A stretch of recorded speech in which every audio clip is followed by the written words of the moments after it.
Hi guys, I'm back. So, my next message is about taking time to yourself. How many of you guys like to take time to yourself? Because I know I do. Not only I'm an only child, but despite being an only child, you grow up always wanting to have siblings and always want to be around people, but after self-discovery, you realize how much you need time for yourself. Time for myself is something that is dire for my development. It's dire for me to become the best version of myself when I have time for myself. And during this full moon in Aquarius, knowing that my Aquarius moon, which is my emotions, it's the hidden parts of us. This is another thing I will talk about later on, but when I know that the full moon is coming and it's a certain zodiac that falls under my birth chart, it makes me even more activated and it makes me even more free. And Aquarius means freeing of the mind. And because my mind has always been free, it never can be captive by anything, any outside notion of what I did not discover for myself. I've always loved the discovery of solitude.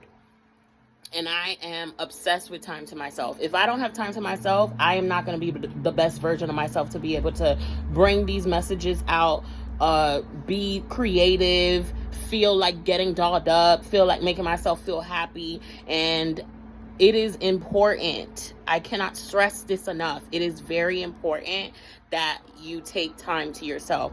You find out what your thoughts are telling you, what what you need to discover, what you haven't discovered about yourself. And you get to like scrub out all the voices from BS that was never technically your fault. Like any projections that you experienced growing up that had nothing to do with you, those things that you hold on to, you need time to yourself to be able to dissect that. You need time to yourself to be able to explain to your ego that it is safe. It is time to let go. It is time to be free. Let our higher selves run the show now. Because there's so much more to life, you know?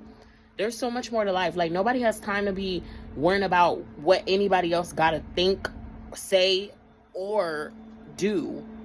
Like, let's focus on us. And self-discovery, it is important to have time for yourself. You have to have time for yourself. It doesn't mean that you're alone, because when you're with yourself, you're not alone. You have yourself.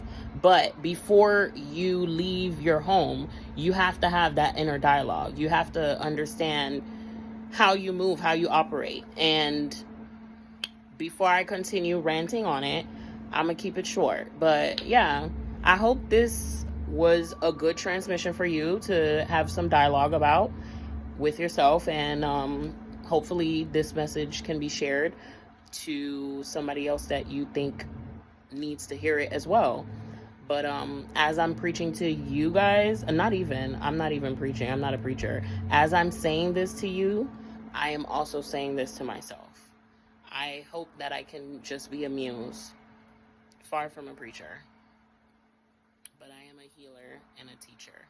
And I've been through a lot, and I understand that life is extremely complicated, and I hope that you can understand where I'm coming from. And just stay blessed, stay beautiful, and pour some love into you. Yeah, I think I'm done talking.